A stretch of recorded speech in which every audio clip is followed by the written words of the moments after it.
এতিয়া জ্বলাই কিনে আপোনালোকক দেখুৱাইছো চাউল কেইটা এটা চাউলখিনি আমি জ্বলাই দি আছো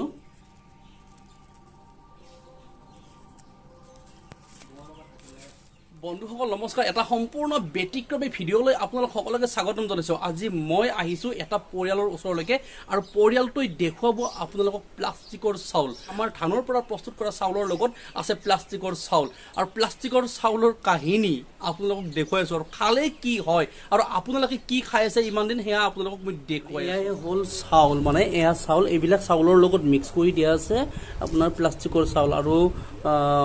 এই প্লাষ্টিক চাউলবোৰ ইয়াৰ মাজৰ পৰা আসলতে বাচিব লগা হয় ইয়াত মিক্স কৰি থৈ দিয়া আছে যেনেকৈ এয়া হাতত এখেতে হাতত এইবোৰ চাউল লৈ আছে এইসমূহ বাচি আছে প্লাষ্টিকৰ চাউল এই প্লাষ্টিকৰ চাউলসমূহ লৈ আছে গতিকে চাউলৰ লগত এনেকৈ আপোনালোকেতো ধৰক হেৰি কৰি আছে ন আপোনালোকেতো খাই আছে খাই কেনেকুৱা লাগে খাই কিনে খাই ভালে লাগে খাই ভাল লাগে কিন্তু কিন্তু কি হ'ব খোৱাৰ পিছত পেট ভৰি থাকে আৰু মানে পেট ভৰি থাকে তাৰপিছত খাবলৈ ইচ্ছা নাযায় আৰু পিছত অবস হ'ব লাগে তেতিয়াহ'লে লাভ আছে ন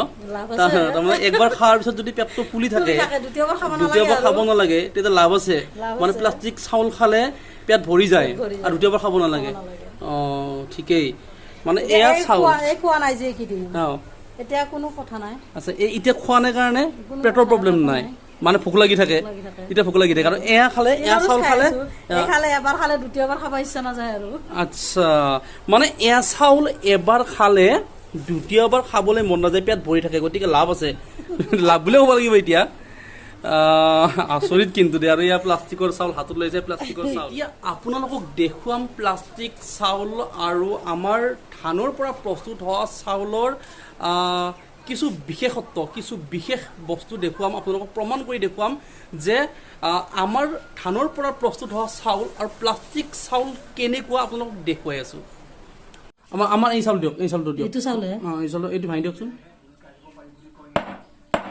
আচ্ছা এইটো গুড়ি হৈ যায় এইটো চাউল গুড়ি হৈ যায় 1 মিনিট এইটো এইফালে ৰাখি থৈ দিছোঁ এইটো চাউল এইফালে ৰাখি দিছোঁ আৰু এইটো চাউল এইটো যিটো প্লাষ্টিকৰ চাউল এইটো অকণমান দি দিছোঁ ইয়াতে এইটো ভাঙি দিয়কচোন এইটো ভাঙি দিয়ক এয়া চেপেটা হৈ যায় আৰু এয়া হ'ল এতিয়া প্ৰমাণটো এয়া আমাৰ লোকেল চাউল এয়া আমাৰ চাউল যিটো অৰিজিনেল চাউল ধানৰ পৰা হোৱা চাউল আৰু এইটো চাউল চেপেটা হৈ যায় আৰু এই চাউলসমূহ এতিয়া পৰিয়ালে এনেকৈ খাব লগা হৈছে আৰু খোৱাৰ পাছত তেখেতসকলৰ পেটৰ যথেষ্ট প্ৰব্লেম হয় বুলি কৈছে জানিব দিছে কিন্তু গতিকে আপোনালোকক দেখুৱালো চাউল আৰু এইটো হ'ল আমাৰ অৰিজিনেল মানে ধানৰ পৰা প্ৰস্তুত হোৱা চাউল এইটো গুড়ি হৈ যায় আৰু এইটো চেপেটা হৈ যায় এইটো যে চবাই দিয়া যায় দাঁতত ফাঁচি ধৰে মানে লাগি ধৰে আৰু এইটো গুড়া হৈ যায় এইটো জুই পুৰিলে এইটো ফুটি উঠে আৰু এইটো নুফুটে এইটো জ্বলি যায় মানে জ্বলিলে এইটো খালে পাপৰ লাগে আৰু এতিয়া জ্বলাই কিনে আপোনালোকক দেখুৱাইছো চাউল কেইটা এতিয়া চাউলখিনি আমি জ্বলাই দি আছো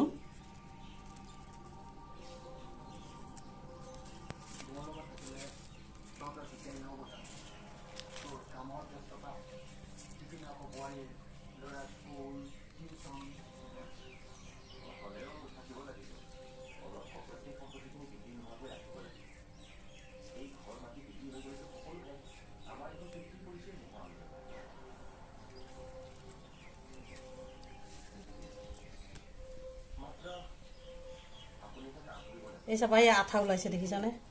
এই আঠা ওলাইছে এইবিলাক চোৱা আচ্ছা এয়া চাউলৰ পৰা এতিয়া আঠা ওলাইছে চাওক আপোনালোক দেখুৱাই দি আছো এয়া দেখুৱাই দিছো চাওক চাউলৰ পৰা এতিয়া আঠা ওলাই আছে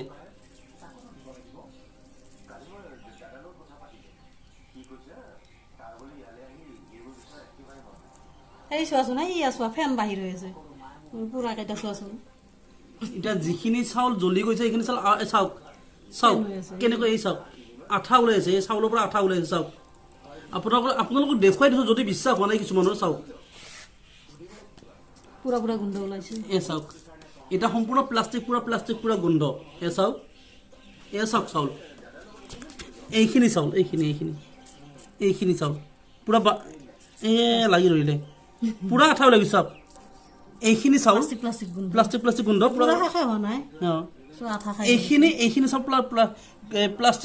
প্লাষ্টিক গোন্ধাইছে আৰু আঠা ওলাই গ'লে এইখিনি চাউল পুৰা এনেকুৱা হৈ গৈছে কচি গৈছে চাওক গতিকে আপোনালোকে ভাবক যে চাউল আমি কি চাউল প্ৰকৃততে খাই আছোঁ, কোন অসাধু ব্যৱসায়ীয়ে আচলতে এই দুৰ্নীতিবোৰ কৰিছে। প্ৰকৃততে যিখিনি অৰিজিনেল চাউল সেইখিনি আপোনালোকক দেখুৱালোঁ গুড়ি কৰি, আৰু যিখিনি প্লাষ্টিকৰ চাউল সেইখিনি আপোনালোকক জ্বলাই দেখুৱালোঁ, খুন্দি দেখুৱালোঁ। গতিকে ভাবক আমি কি খাই আছোঁ প্ৰকৃততে। এইগৰাকী ভুক্তভোগী মোৰ লগত আছে, আৰু এইগৰাকী ভুক্তভোগীয়ে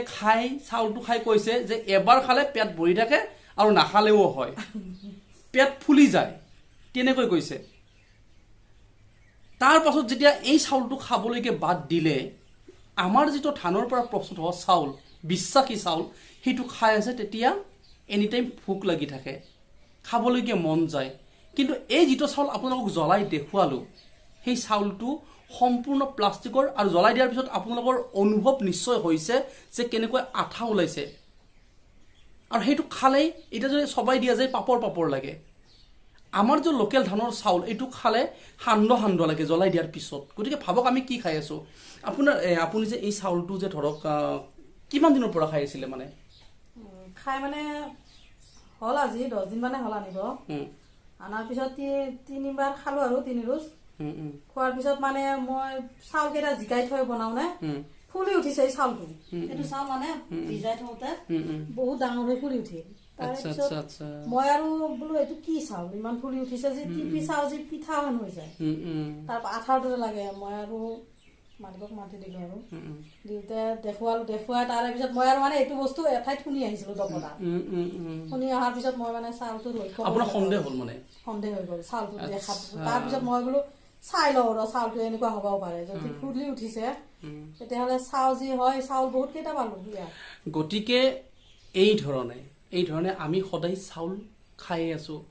আজিৰ তাৰিখত এনেকুৱা হ'ব পাৰে নেকি কিছুমান ক্ষেত্ৰত, যে মানুহৰ আজিকালি যথেষ্ট বেমাৰ আজাৰে মানুহক আৱৰি ধৰিছে, উপায়বিহীন হৈছে, মানুহবোৰ উপায়বিহীন হৈছে। এনেকুৱা কিছুমান খাদ্যৰ জৰিয়তে মানুহৰ বিভিন্ন বেমাৰ আজাৰে মানুহক দেখা দিব পাৰে নেকি? কাৰণ চাওক, যিটো কেমিকেল নোহোৱা যিটো চাউল আমি প্ৰকৃততে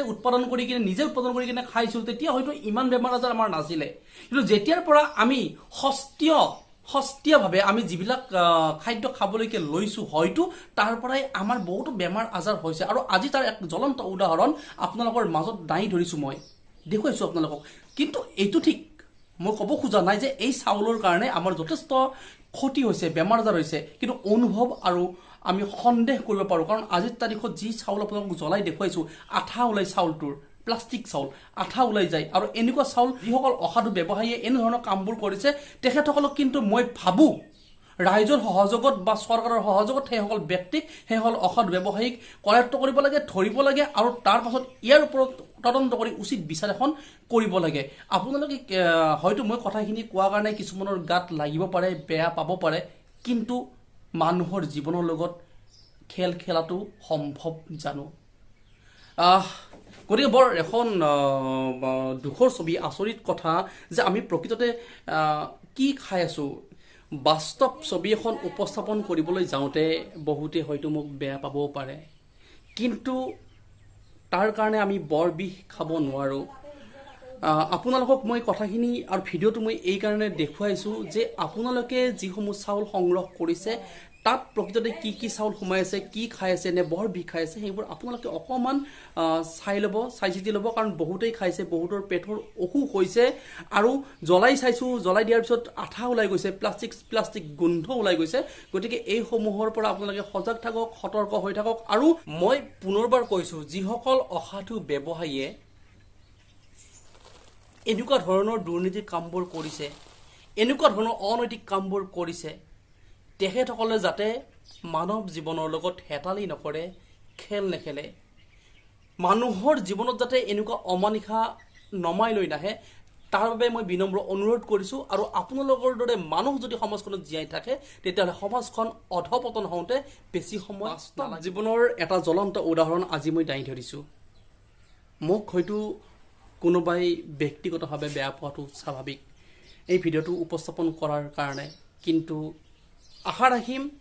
সেইসকল ব্যক্তিও যাতে দুৰ্নীতি কৰা মানুহৰ লগত, অনৈতিক কাৰ্যকলাপ মানুহখিনিৰ লগত আপোনালোকে সংগ নিদিয়ে। কাৰণ সেই যিসকলে অনৈতিক কাম কৰিছে সেইসকলক কৰায়ত্ব কৰি এনেবোৰ কাম নকৰিবলৈ আমি আচলতে সকিয়নি দিয়াটোহে আমাৰ প্ৰথম কাম। গতিকে আপোনালোকে মোক বেয়া নাপাব, আজিৰ এই এটা সঁচা ঘটনা, বাস্তৱ ঘটনা এটা আপোনালোকৰ মাজত মই উপস্থাপন কৰিছোঁ। গতিকে আপোনালোক প্ৰত্যেকেই সজাগ আৰু সতৰ্ক হৈ থাকিব, নহ'লে আমাৰ দৈনন্দিন জীৱনৰ কাৰণে অমানিশা নামি অহাটো একেবাৰে স্বাভাৱিক কথা।